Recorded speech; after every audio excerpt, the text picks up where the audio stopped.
Boker Tov, nous sommes le 15 août 2021, c'est l'heure du premier journal d'information en direct de Jérusalem sur Radio Kalita.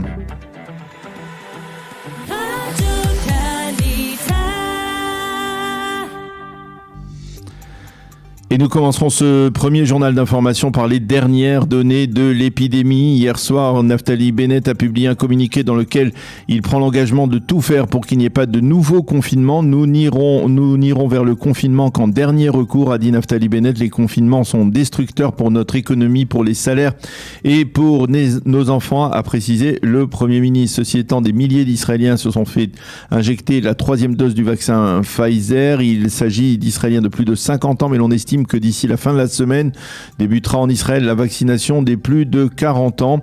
Le centre de vaccination de la place Rabin a fonctionné également à plein rendement durant la nuit et Naftali Bennett a donné l'ordre donc d'ouvrir d'autres centres de vaccination nocturnes dans 10 villes principales d'Israël. Cependant, les données restent pour l'instant préoccupantes. On a recensé hier Shabbat 3389 nouveaux malades et l'on totalise 494 malades graves, dont 93 sont sous respiration artificielle. Et cette augmentation se fait sentir en particulier dans les hôpitaux israéliens de Tel Aviv et de sa région. Et le ministère de la Santé a donc décidé de transférer des malades graves de la métropole vers Jérusalem. Le ministre de la Sécurité intérieure, Omer Bar-Lev, a proposé de retarder d'un mois la rentrée scolaire en raison de la propagation du variant Delta en Israël. Le ministre a insisté sur le fait que l'essentiel du mois de septembre sera consacré aux fêtes de Tishri et donc les établissements scolaires seront fermés pendant de nombreux jours durant ce mois-ci. Je ne comprends pas la logique à entamer l'année scolaire le 1er septembre, a dit Bar-Lev, qui est l'un des leaders du Parti travailliste. La ministre de l'Éducation nationale, Yifat Shasha Bitton, s'oppose formellement à ce report. Elle a répété hier que l'année scolaire débutera comme prévu le 1er septembre.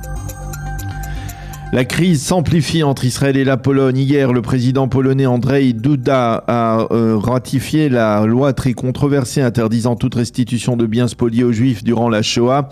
La loi avait été votée par le Parlement polonais la semaine dernière, ce qui avait déjà fait grimper considérablement la tension entre les deux pays. À la suite de la décision du président polonais hier, le chef de la diplomatie israélienne, Yair Lapid, a décidé de rétrograder le niveau des relations diplomatiques entre les deux pays, ce qui est un geste rarissime. Il a rappelé à Jérusalem la chargée de mission à l'ambassade israélienne à Varsovie. Il a également décidé de suspendre l'envoi du nouvel ambassadeur israélien qui devait prendre ses fonctions dans les tout prochains jours.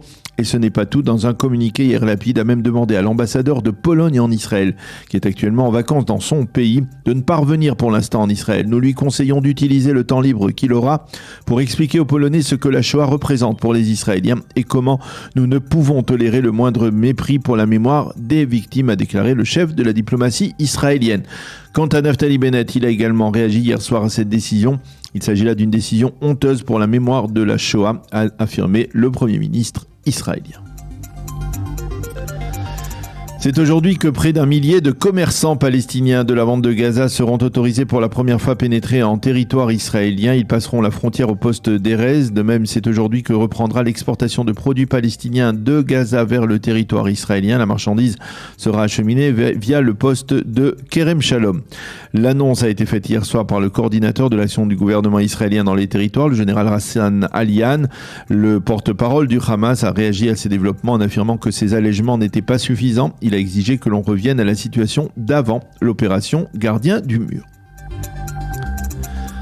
Et puis l'ancien maire de Jérusalem et actuel député Likoud Nir Barkat réclame la tenue d'urgence d'une consultation sur l'ouverture d'un consulat américain dans Jérusalem, un consulat qui pourrait fournir des services uniquement à la population palestinienne. Pour Nir Barkat, le gouvernement actuel est en train de franchir une ligne rouge en n'agissant pas contre ce projet américain qui risque selon lui de se concrétiser dans les prochaines semaines. Cela va porter atteinte au statut de Jérusalem, a affirmé l'ancien maire de la capitale. C'est la fin de ce premier journal d'information.